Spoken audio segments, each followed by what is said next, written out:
संघ कैसा होता है, तो इसके बारे में हम जानने की कोशिश कर रहे हैं। और आज हम याय पटिपन्नो भगवतो सावक संघो, याय पटिपन्नो भगवतो सावक संघो और साम्यच पटिपन्नो भगवतो सावक संघो, ये दो गाथा। इनमें के हम दो बातें, दो लाइन लेने की कोशिश करेंगे समय के अनुसार। तो इसमें है याय पटिपन्नो भगवतो सावक संघो। शब्द है, पाली शब्द है याय। बहुत से लोग संघ वंदना में न्याय पटिपन्नो भगवतो कहते हैं, न्याय पटिपन्नो भगवतो। हालांकि न्याय, न्याय पाली शब्द है और उसका अर्थ न्याय। सही है, गलत नहीं है, सही है, न्याय पटिपन्नो ठीक है। लेकिन वो न्याय पटिपन्नो ये शब्द पाली का नहीं है। पाली का शब्द याय, य, क ख ग घ, य जो कहते हैं हम, जो बाराखड़ी में क ख ग घ, य, वो याय, याय का अर्थ होता है न्याय। न्याय पटिपन्नो मत कहते हैं, तो न्याय पटिपन्नो भगवतो ये पाली शब्द है। तो हमें ये भी समझ रहना चाहिए कि हम हिंदी बोल रहे हैं कि संस्कृत बोल रहे हैं कि पाली बोल रहे हैं। भला हर तक उसका वही होता है, कोई दूसरा नहीं। आप न्याय पटिपन्नो भी बोल सकते हैं, ऐसा कोई बात नहीं। क्योंकि न्याय पटिपन्नो बोलना है या न्याय पटिपन्नो, अर्थ तो वही है। लेकिन हमें याद रहना चाहिए कि न्याय पटिपन्नो अगर कहीं शब्द या आया तो फिर वहां हमें मालूम नहीं रहेगा, इसलिए कह रहा हूं। तो यहाँ न्याय पटिपन्नो भगवतो सावक, जो न्याय मार्ग पर चल रहा है, क्या कहते हैं, जो न्याय मार्ग पर चल रहा है, ऐसे संघ को मैं नमन करता हूं, वंदन करता हूं, ऐसे श्रावक संघ को। तो यहाँ है पटिपन्नो, तो ऐसा कहते हैं धम्मपद में, धम्मपद में आया है। धम्मठवग्गम में अगर आप देखेंगे तो कहते न तेन होती धम्मठो, क्या कहते हैं, न तेन होती धम्मठो यनच सहसा नय, योच अथ अनथंच उभो निश्चय पंडितो। तो हम देखते हैं क्या कहते हैं, न्याय, धमट्ठ माने न्यायाधीश, धमट्ठ माने न्यायाधीश होता है। क्या कहते हैं, न तेन होती धमट्ठो, वह न्यायाधीश नहीं होता, और उसको मैं न्यायाधीश नहीं कहता हूं। बुद्ध कहते हैं धम्मपद में, उसको मैं न्यायाधीश नहीं कहता हूं। किसको, न्याय के बारे में। तो हमें न्याय कैसा होता है ये हमें हम देखते हैं। न्यायाधीश जो न्याय करता है वो न्यायाधीश। तो न तेन होती धमट्ठो ये नथ साहसा नय, नय, नय माने न्याय करना, न्याय। साहसा माने बिना सोचे समझे, बिना विचार किए। न तेन होती धमट्ठो यनथ, एनथ नथ माने अर्थ नहीं, जिसमें कोई अर्थ नहीं, जिसमें कोई विचार नहीं, जिसने कोई दिमाग नहीं लगाया। और साहसा नयति, क्या कहते हैं, साहसा, एनथ साहसा नय, नय माने न्याय। ऐसा न्याय कि जिसमें कोई विचार नहीं, कोई समझ नहीं, सोच न सोच न सोच न समझ, और ऐसा कोई साहसा यानी अचानक आया अपने मन में और न्याय दे दिया, उसको मैं न्यायाधीश नहीं कहता, बुद्ध कहते हैं। ऐसा क्यों कहते हैं, क्योंकि न्यायाधीश वो होता है, यहां क्या कहते हैं, बिना सोचे समझे, बिना विचार किए न्याय देना, ये अन्याय है। क्योंकि वो न्याय कैसा देता है, न्याय ऐसा देता है कि कोई उसका रिश्तेदार हो सकता है, कोई उसका अच्छा मित्र हो सकता है, कोई ऐसा प्रभावशाली वक्ता हो सकता है, नेता हो सकता है, कोई बहुत बड़ा पैसे वाला हो सकता है, धनी हो सकता है। तो वो अपने आमिष के बल पर, अपने शक्ति के बल पर उसको देखकर न्याय देता है, जो न्याय न्याय नहीं रहता, अन्याय होता है वो। और बुद्ध कहते ऐसा जो देख कर बिना सोचे समझे कि मैं जो न्याय कर रहा हूं, मैं न्याय क्या कर रहा हूं, ये बिना सोचे समझे अगर न्याय देता है तो न्यायाधीश नहीं है। बुद्ध कहते न तेन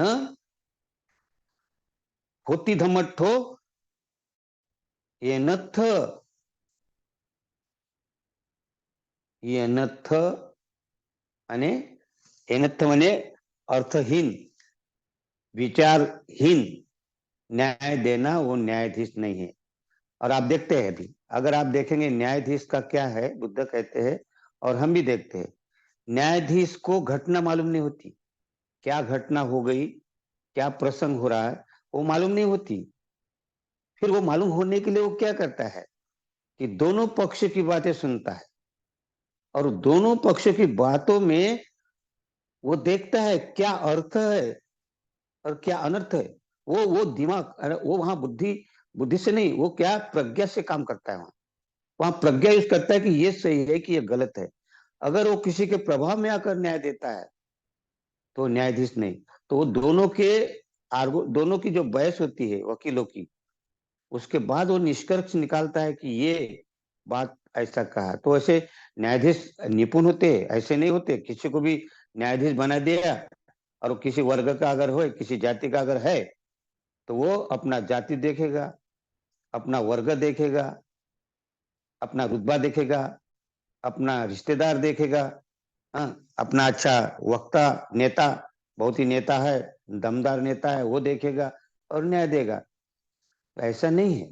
न्याय के लिए कोई नेता हो, कोई अमीर हो, कोई रिश्तेदार हो, कोई मित्र हो, कोई पास का हो, बहुत ही पहचान का हो, वो वो देखकर उसको न्याय करना न्याय नहीं कहते। पहली लाइन ही कहते कि न तेन होती धम्मट तो यह सहसा नहीं। और संघ का जो सदस्य होता है, संघ का सदस्य क्या कहते हैं, आप हम संघ की बात कर रहे हैं। जब यहाँ आम जनता में अगर न्यायाधीश नहीं होता है तो संघ, कौन सा संघ को मैं हम लोग शरण जाते हैं। हाँ, कौन सा न्याय पटिपन्नु, जो न्याय मार्ग से चल रहा है, वो अन्याय मार्ग से चलता ही नहीं है। तो न्याय क्या है, दो प्रकार का है। तो पहला न्याय, न्याय जो है आपके सामने हम रखने की कोशिश करते हैं कि ये है कि वो न्यायाधीश नहीं कि जो न्याय करता है आम जनता के सामने न्यायाधीश होकर न्याय करता है, वो प्रभाव में आकर वो न्यायाधीश नहीं है। तो न्यायाधीश क्या कहते, यो अथ च, क्या कहते, यो च अथंग अनथन च उभो निश्चय पंडितो, जो सोच समझकर विचार कर दोनों पक्षों को सुनकर अपना जो निर्णय लेता, क्या अर्थ है या अनर्थ है। क्या कहते यो च अर्थ, अर्थ, और अनर्थन च अनर्थ, ये अर्थ है इसमें कि अनर्थ है, ये दोनों बाजू को देखता है। और उभो, उभो माने दोनों, उभो क्या कहते हैं, यो च अर्थ च अनर्थन च, उभो अर्थ और अनर्थ ये दोनों बाजू देखता है। उभो माने दो, जैसे हम कहते हैं ना छोटा और बड़ा दो, ऐसा बोलते ना, दो भाई, छोटा और बड़ा दो भाई, तो उभो माने दो भाई, दो, दो होता है इसका अर्थ। मतलब ये दोनों में देखता है, बराबर समानता से देखता है। कहाँ देखता है, निश्चय पंडितो, उसको ही सही पंडित कहता हूं, कहते बुद्ध, वो सही बुद्धिमान है, वो सही प्रज्ञावान है कि जो क्या कहता है, दोनों बाजू को देखता है, अर्थ है कि अनर्थ है, ये दोनों बाजू को अच्छा तपास जांच पड़ताल करके वो सोच समझ कर एकदम सहसा अचानक प्रभाव में आकर निर्णय नहीं करता। तो वो उसमें अपने बुद्धि का, अपने प्रज्ञा का यूज करता है, और वो क्या सही और क्या गलत इसको देखकर जो न्याय करता है उसको मैं पंडित कहता हूं, उसको मैं न्यायाधीश कहता हूं, बुद्ध कहते हैं। लेकिन हम देखते हैं, हाँ, उस समय से भी अगर आपने नाम सुने होंगे, न्याय करते थे, बहुत बुद्धिमान राजा लोग रहते थे। कभी भी अगर विक्रमादित्य का नाम अगर सुना होगा आपने, तो उनके दरबार में दो लोग गए और कहते हैं कि मैंने चोरी नहीं किया। वो बोलता है मैंने भी चोरी नहीं किया। इसने चोरी किया। वो बोलते है मैंने चोरी नहीं किया, इसने चोरी किया। अब न्यायाधीश विक्रमादित्य वहां बैठा है, दोनों को सुन रहा है। उसको कहते हैं न्यायाधीश, उसने क्या कहा, एक आदमी को बुलाया और वो आदमी को बोले दो लकड़ियां लेकर आया। वो आदमी दो लकड़ी बड़ी बड़ी, जो अपन जैसे चौकीदारी करने के लिए जो लकड़ियां बड़ी बड़ी रखते हैं ना, हाथ में लठ कहते हैं उसको, हाथ में लेकर ऐसी लाठी लेकर, है ना, लाठी रखते हाथ में। तो दो लाठी मंगाया और दोनों को दे दिया। बोले इसमें जो चोर होगा उसकी लकड़ी 1 इंच बढ़ेगी, और जो चोर नहीं होगा उसकी लकड़ी नहीं बढ़ेगी। ये जादू की ये लाठी जो है जादू की लाठी है। इनमें से जो चोर होगा उसकी लकड़ी 1 इंच बढ़ जाएगी, और कल लेके आ जाना आप। और उनको छोड़ दिया और दूसरे दिन बुलाया। तो जो चोर था उसको लगा रात भर नींद ही नहीं लगने लगी थी उसको, क्या किया जाए क्या किया जाए। और जो चोर नहीं था वो बिंदास सो गया, कोई उसको टेंशन नहीं था, रख दिया लकड़ी और सो गया। लेकिन ये तो बड़ा चिंतित था जो चोर था। तो उसने दिमाग लगाया आधी रात के बाद में, बोले अपनी लकड़ी 1 इंच अगर काट के रख दिया जाए, बड़ी होगी तो समान ही दिखेगी। तो उसने उस लकड़ी को, जो लाठी को, 1 इंच काट के रख दिया और फिर आराम से सो गया। बोले अब अपन बराबर हो जाएगा। और दूसरे दिन दरबार में चले गए, और जब दरबार में जाने के देखे तो इनकी लकड़ी छोटी 1 इंच कम दिखी। तो विक्रमादित्य ने पकड़ लिया उसको। बोले तुम चोर हो। बोले मैं कैसा चोर, मैं चोरी नहीं किया। बोले तुमने चोरी की। बोले कैसे चोरी की, देखो तुम्हारी छोटी लकड़ी। तो छोटी हो गई तो आप तो बोले बड़ी होने वाली है। तो बड़ी होने वाली मैंने कहा, लेकिन ये छोटी कैसी हुई, बड़ी होना चाहिए था ना। तो आप चोर है। बोले नहीं नहीं। और ऐसा बात करते करते उसने बताया कि मैंने रात को काट दिया था, बता दिया उसने। और वैसे ही राजा ने समझ गया था कि ये लकड़ी अगर काटा उसने तो निश्चित ये चोर है।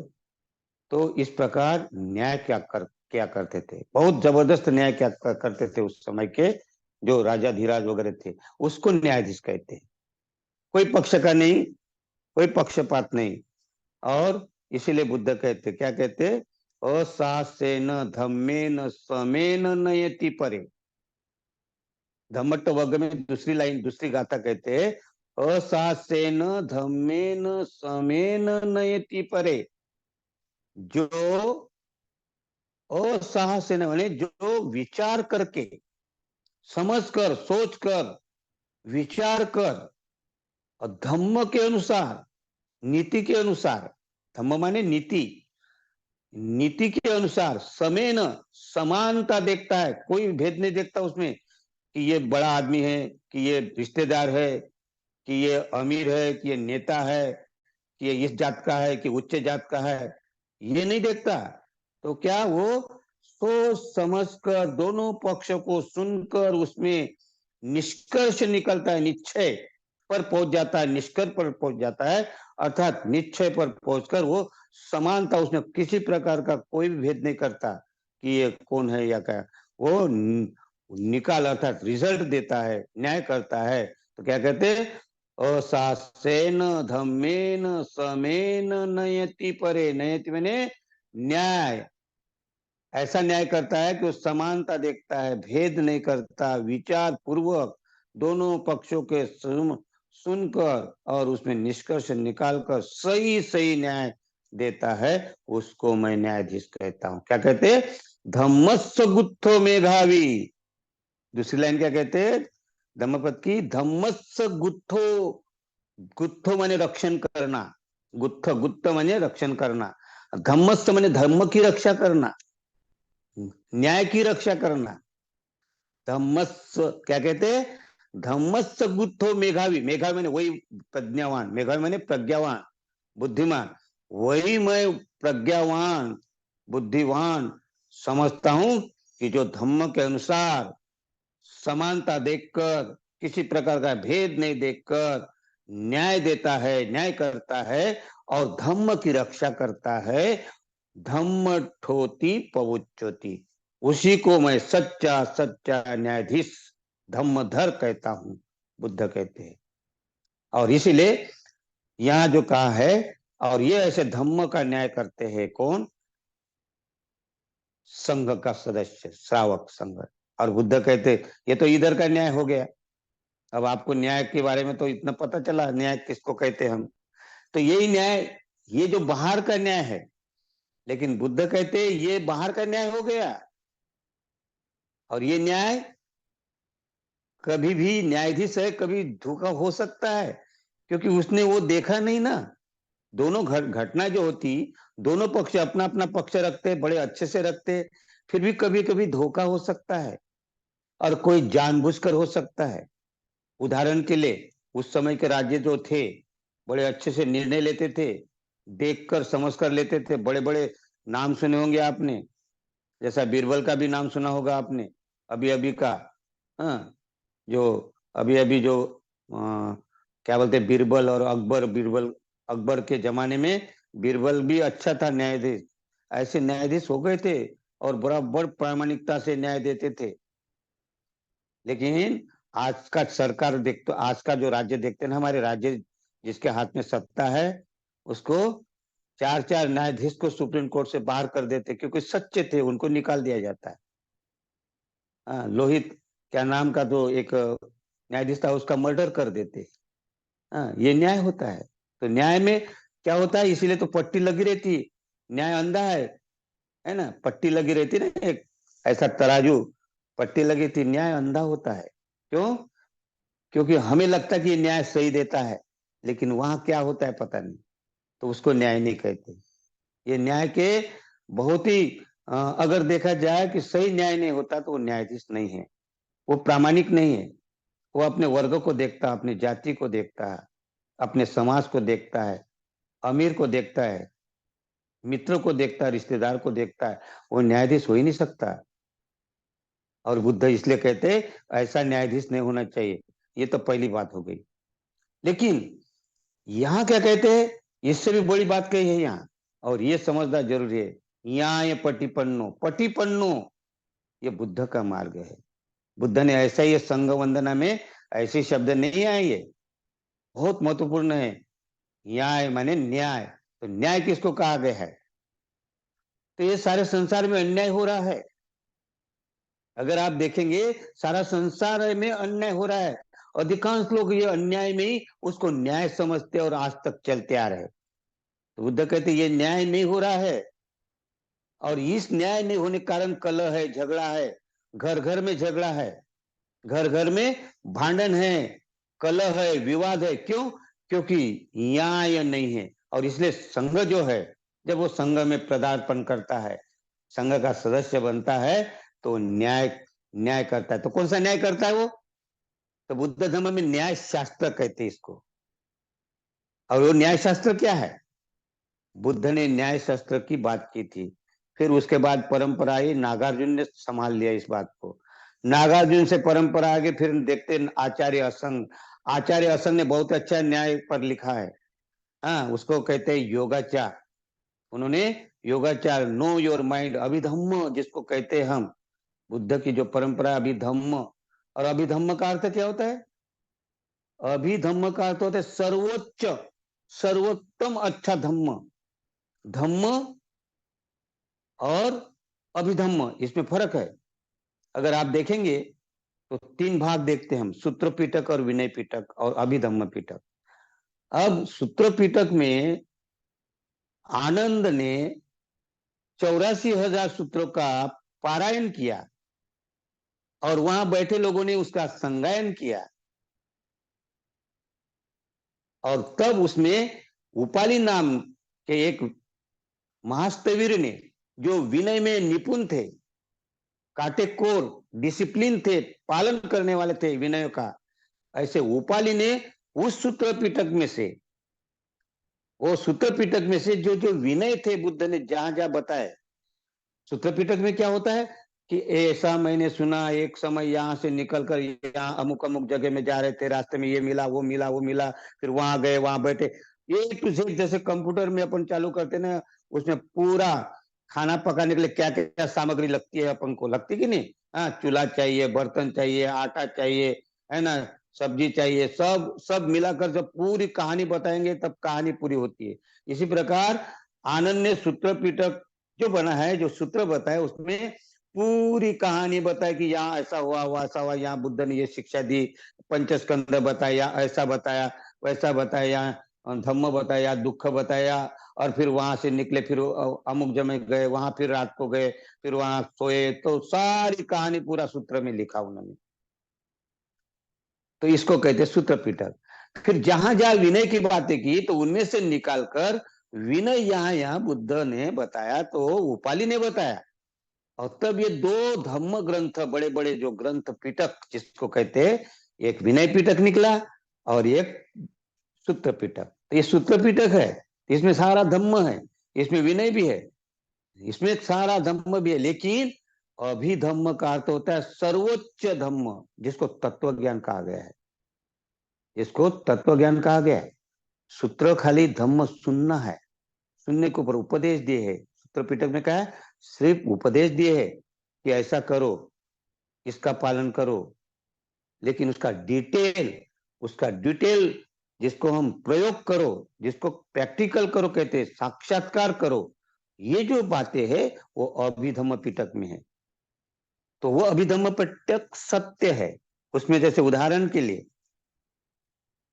जो बताया गया कि ऐसा इधर ये पंचशील का पारण करो, ये ध्यान करो, ये बताया, उपदेश दिया है। लेकिन साक्षात्कार हम यहाँ साक्षात करते, मैं यहाँ बता रहा भी रहा हूँ, हमारे जो धर्मचारी गण यहाँ जैसे कि बताते हैं, आनापान सती बताते हैं, और फिर उसके बाद ध्यान करवाते, प्रयोग करवाते, ये प्रयोग करना, साक्षात करना, ये अभिधम्म पिटक। तो अभिधम्म पिटक फिर बाद में उसका तीसरा जो अभिधम्म पिटक निकला, तो ये धम्म उसमें है। तो बुद्ध की शिक्षा संघ अभिधम्म पिटक में विचरण करते थे। और इसीलिए इसीलिए आप अगर देखें कि बुद्ध के समय अरहत हो रहे थे, सोतापत्ति फल प्राप्त कर रहे थे, सोतापन्न से लेकर अरहत तक जो बन रहे थे, आज क्यों नहीं बन रहे? तो आज हम खाली क्या करते हैं, सूत्र उपदेश कहते हैं, जैसे मैं बता रहा हूं, ये उपदेश है, ये संदेश है, प्रवचन है, लेकिन इसमें बातें ही समझ में आएगा। लेकिन हम जब आत्मसात करते, ध्यान करते, आचरण करते, उसके अनुसार चलते हैं, वो है अभिधम्म। और इसीलिए बुद्ध के समय में जब वो प्रभाव रहता था, उनका प्रभाव में आकर लोग अरहत तक पहुंच जाते थे। वो साक्षात ऐसा प्रवचन देकर छोड़ नहीं देते थे, उनको बिठालते थे, चलो आओ, क्या कहते, चलो आओ और बैठो। एक आदमी ऐसे आया बुद्ध के पास में और कहते मुझे शांति चाहिए। शांति चाहिए तुम्हें? बुद्ध कहते शांति चाहिए? बोले हाँ। तो मेरे साथ 2 वर्ष तक तुमको रहना पड़ेगा साथ, और कोई सवाल नहीं करेगा, जैसा मैं कहूंगा, जैसा मैं करूंगा वैसी कृति भर करना है तुम्हें, कोई बोलना नहीं, किसी से बात नहीं करना, कुछ नहीं, बस मेरे ऊपर देखो। और लोग क्या करते, भिक्षु क्या करते, भिक्षु अगर चिल्ला रहे हैं, भिक्षु अगर किसी एक दूसरे को जोर जोर से बातें कर रहे, या किसी को कुछ ताने भी मार रहे, तो उसके ऊपर ध्यान नहीं देना। आपके अंदर कुछ भी ऐसी हरकत नहीं होनी चाहिए, बस मैं जैसा करता हूं वैसा तू 2 साल तक मेरे साथ करना है। बोले मैं ठीक ठीक हूं, मैं तैयार हूं, बस शर्त यह है कि बस मैं जैसा करूंगा वैसा, किसी की तरफ ध्यान नहीं देना, कौन भिक्षु क्या कर रहा है, खा रहा पी रहा, जो तुम्हें जो लगता है वो खाओ पियो, व्यवहार करो और मेरे साथ में रहो। बोले ठीक है। तो एक झाड़ के नीचे, वहीं पेड़ के नीचे एक भिक्षु बैठा था और बड़े खिलखिला कर हंसते। तो उधर वो नवयुवक आया था, उसने देखा, बोले भंते मैं अभी तक भगवान मैं नहीं पूछूंगा आपको कभी, लेकिन ये अभी हंसा है यहाँ आपकी बातें सुनकर, तो मुझे थोड़ा अचरज लग रहा, तो ये क्यों हंसा, थोड़ा बताएंगे? तो बुद्ध कहते जाकर उन्हीं को पूछो। तो उन्हीं के पास गए, और वो सारी पुत्र थे। तो उनको बोले भंते जी आप क्यों हंसे इतने जोर से? बोले इसलिए मैं हंसा हूं, मैं भी ऐसा एक दिन तेरे समान आया था, और मैं भी बहुत सारे सवाल पर सवाल पूछ रहा था, मुझे भी शांति होना चाहिए था, मुझे भी, तो मैं सवाल पर सवाल पूछा। बुद्ध ने मुझे ही कहा था 2 साल तुमको कुछ नहीं पूछना है, मेरे साथ में रहना है, बस जैसा मैं करता हूं वैसे ही करना है। और उसके बाद 2 साल तक रहोगे उसके बाद बताऊंगा। और मुझे कई साल हो गए, अभी तक सवाल ही नहीं उठ रहा, इतना शांत हो गया मैं। इसलिए वो बात सुनकर जैसा मैं यहाँ शांत हो गया, ऐसा तू भी गया काम से, अब तू भी शांत होने वाला, इसलिए मुझे हंसी आ गई। तो इस प्रकार कहने का मतलब उस योग को बताया। तो 2 साल तक शांत बैठना मतलब बुद्ध जय कौन क्या करता है कुछ नहीं देखना है। कोई हंस रहा, रो रहा, गाली दे रहा, कुछ कर रहा, ताने मार रहा है, कोई बाहर के कोई भी कुछ भी करे, तो आपको गुस्सा नहीं आना है, कुछ भी नहीं, शांत होना है। तो ये संघ की शिक्षा थी बुद्ध के साथ में रहकर। कोई ऐसा नहीं कि बुद्ध के साथ में रहकर अरहत हुए थे, इसलिए कहा है न्याय पर टिप्पणो, तो न्याय पर चलने वाले लोग। तो न्याय क्या है?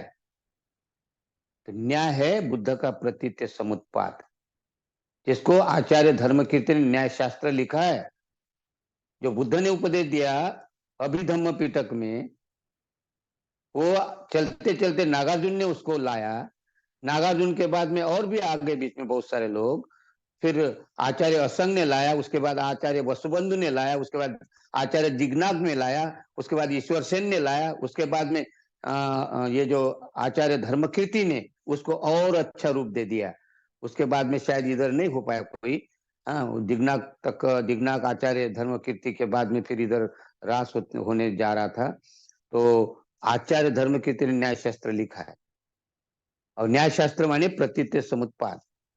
और प्रतीत्य समुत्पाद माने क्या? तो प्रतीत्य समुत्पाद का अर्थ होता है कार्य कारण भाव। ये धम्मा हेतु पभवा तेसंग हेतु तथागत आह।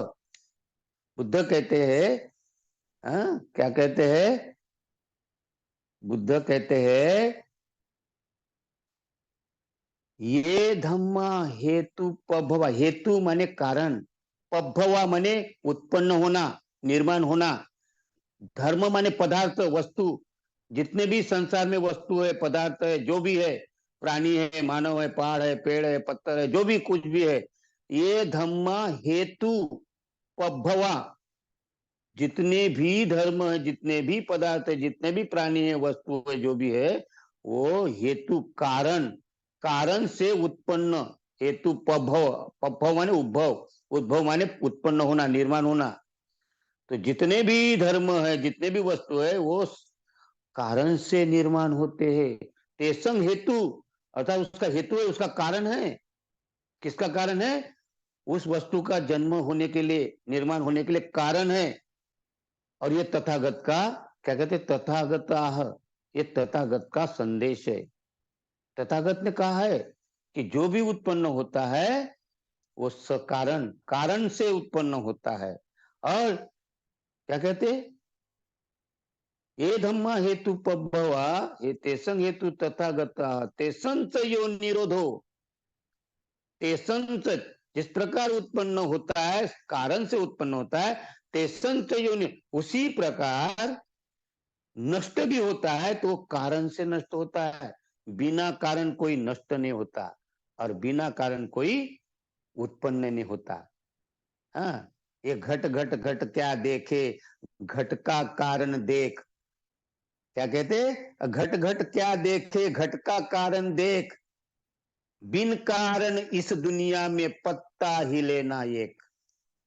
अर्थात बिना कारण कोई भी निर्माण नहीं होता है। ये न्याय है। लेकिन यह अन्याय हो रहा। ये सृष्टि किसी भगवान ने, किसी ईश्वर ने निर्माण की है। ईश्वर की पूजा करो, वहां माथा टेको, तुम्हारा भला होगा। इसको अन्याय कहा, लेकिन अन्याय की तरफ लोग जा रहे हैं। और बुद्ध ने न्याय बताया कि कार्य कारण भाव, ये तीन बातें, कार्य कारण भाव। कार्य, कारण और भाव, मतलब कार्य, बिना कार्य, अगर मान लो कारण है, आपके पास में कारण है और कार्य नहीं हुआ, अगर मतलब बीज है और बीज आप पत्थर पर रख दो या टेबल पर रख दो, तो उसका निर्माण होगा, फसल होगी क्या? नहीं होगी। तो हमें उसको मिट्टी, हमें उसको कारण, कारण तो है हमारे पास, पर हमें कार्य भी करना पड़ेगा, उसके ऊपर कार्य करना पड़ेगा। और कार्य नहीं होगा, और कार्य होगा, कारण नहीं होगा, तो भी बात नहीं होगी। तो ये तीनों बातें बहुत जरूरी है। भाव का अर्थ होता है परिणाम। भाव का अर्थ क्या होता है? परिणाम, अर्थात विपाक। जो परिणाम आता है, तो उदाहरण के लिए कि ये जो दो पत्थर अपने हाथ में रखो तो ये कारण है, और ये दोनों पत्थर को से रगड़ो, ये कार्य है, कारण। और ये रगड़ना कार्य, और ये रगड़ने से जो विपाक परिणाम निर्माण होता है वो है चिंगारी। चिंगारी ये क्या है? परिणाम है। तो जब आदमी और औरत एक साथ आते तब वो संतान होती है। तो दोनों कार्य भी है, कारण भी है। अगर दो अलग अलग है, एक साथ कार्य नहीं हो सकता है, तो कुछ भी नहीं हो सकता है। और ये बुद्ध ने कहा यहाँ कोई ईश्वर नहीं आया, यहाँ कोई भगवान नहीं आया। कोई भगवान कहते, ईश्वर कहते कि ईश्वर ने दिया बच्चा, किसने दिया? ईश्वर की मर्जी से हुआ।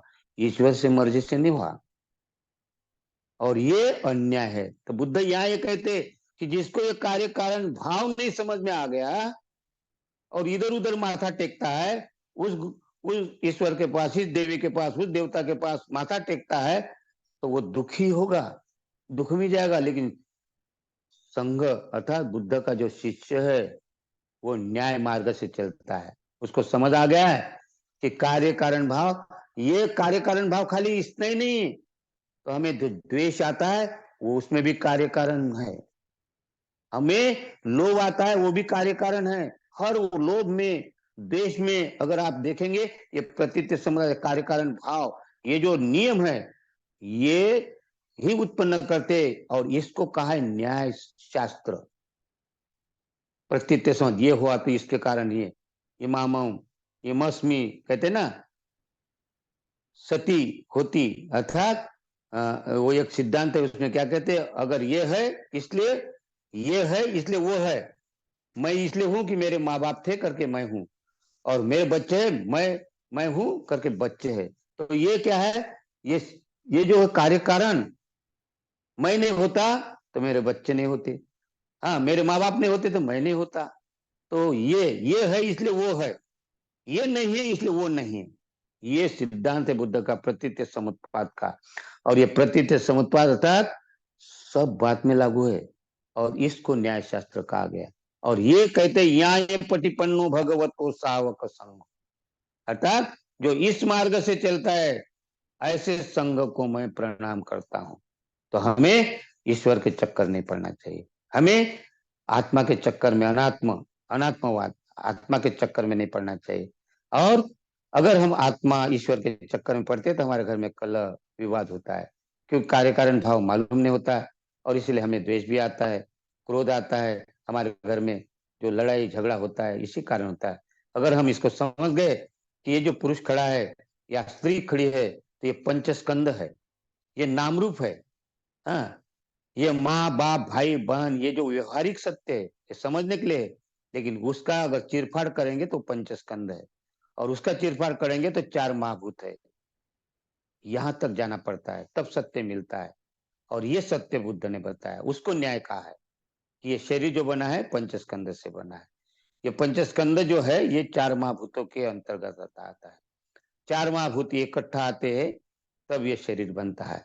तो ये पुरुष, ये नागरत्न नागरत्न नहीं है, ये पंचस्कंद है, पांच स्कंदों का पुंज है। ये चार महाभूतों से मिलन हो गया, इसका एक पुतड़ा है, और ये अनित्य है। ये अनित्य है, पंचस्कंद भी अनित्य है। ये न्याय है। इसको जब हम समझते कि हर कोई वस्तु निर्माण होती है, वो सकारण निर्माण होती है, और हर कोई वस्तु नष्ट होती है, वो सकारण नष्ट होती है। और ये समझाने के लिए बुद्ध ने यहाँ कहा है, क्या कहा है? ये क्या कहा है? न ते न होती धम्मट ये न सहसा नहीं, यो च अथ अनथन च उभो निश्चय पंडितो। ये जो न्याय करता है आदमी, उसको न्यायी कहता हूं, उसको पंडित कहता हूं, कि जो बिना सोचे समझे अगर वो न्याय देता है, हाँ ईश्वर के पीछे लगता है, आत्मा के पीछे लगता है, हैरो खैरो बाबा के, आबा बाबा के पीछे लगता है, तो वो न्यायाधीश नहीं है। वो बताने वाला भी न्यायाधीश नहीं, और उसके ऊपर चलने वाला भी, वो आदमी भी न्यायी नहीं है। तो ये अनर्थ इसलिए हो रहा है। लेकिन जो इस अर्थ को समझता है, कार्य कारण भाव ये अर्थ है, इस अर्थ को जो समझता है, और अनर्थ अर्थात ये अन्य ईश्वर आत्मा को अनर्थ समझता है, वो सही पंडित है, वो सही बुद्धिमान है, और फिर दूसरे का अर्थ हम कहते असासेन धम्मेन समेन नयति परे। तो जो असासेन, जो विचार पूर्वक, गंभीरता से विचार पूर्वक सोच समझ कर धम्म को अपनाता है, नीति को अपनाता है, धम्म को और नीति को अपनाता है और समानता देखता है, हर आदमी समान है, फिर स्त्री हो पुरुष हो कोई भी हो, सभी समान समझता है और उस समान जब समझता है तो उसके अंदर मैत्री निर्माण होती है। तो वो झगड़ा नहीं होता, कलह नहीं होता, द्वेष नहीं होता, क्रोध नहीं आता, चिड़चिड़ापन नहीं आता है। तो वो ही क्या कहता है कि धर्म की रक्षा करता है। क्या कहते हैं बुद्ध? धम्मस्सो, क्या कहते हैं? धम्मस्स गुत्थो मेघावी। वो सही मायने से धम्मधर है, न्यायाधीश है और वो ही न्याय करता है। और वो क्या कैसा न्याय करता है? अपने धर्म की रक्षा करता है। और उसी को मैं सही प्रज्ञावान कहता हूँ, सही न्यायाधीश कहता हूँ, बुद्ध कहते। और ये संघ वंदना में कहते यहाँ ये पटिपन्नो भगवतो सावक संग। तो मैंने आपके सामने न्याय, पंडित, न्याय माने न्याय, न्याय पारिभाषिक शब्द है, हमें कभी भी आएगा तो ध्यान में रखना है। न्याय पंडित, न्याय पटिपन्नो, पटिपन्नो माने मार्ग पर चलने वाला, सावक माने बुद्ध का श्रावक शिष्य जो सुनता है ग्रहण करता है। ऐसे श्रावक संघ को जो न्याय मार्ग पर चलता है उसको मैं प्रणाम करता हूँ, नमन करता हूँ। ये इसका अर्थ है। तो मैंने आपके सामने न्याय पटिपन्नो का अर्थ बताने की कोशिश की, आपने सुना। आपके अंतर्मन को प्रणाम करता हूँ और यहीं रुकता हूँ। सबको मैत्रीपूर्ण जय भीम। आगे